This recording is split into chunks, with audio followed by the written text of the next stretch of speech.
Okay, so for our CER today, we're going to look at a real life problem. Okay, so in my window here, some of my students have their garden in a glove.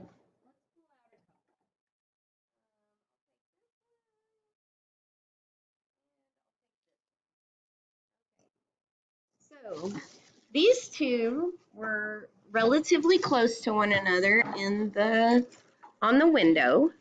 And I'm not sure whose each of these are, but if we take a look, I have very little growth. I have a little bit of growth here, but as you can see, none of these seeds have germinated or sprouted. The beans have not germinated. There is a tiny little root down there and nothing on this one over here, okay? As opposed to the glove that was right next to it, and I've got quite a bit of growth going on here. You can see this one's got some leaves already. There's some roots. There's a lot of germination going on. Not so much in this one. So our question for our CER is going to be a real life question. Why are some of the seeds germinating and why are some not? Now, you little geniuses, you just learned all about photosynthesis and what makes plants grow. So why did some seeds germinate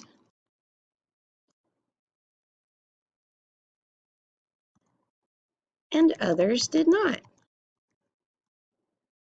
So this is your time. This one's on a digital, but you could do this on paper if your teacher allows you. And tell me, what do you think is the reason that some of the seeds germinated and some did not? They've been here in the window all week, right next to each other, these two gloves. And you know what makes seeds grow. You know what plants need to begin to germinate. They need three things. And then give me reasoning. Why do you think that's why they didn't grow? Okay, so you're going to give me your claim. Your claim is going to be your answer to the question.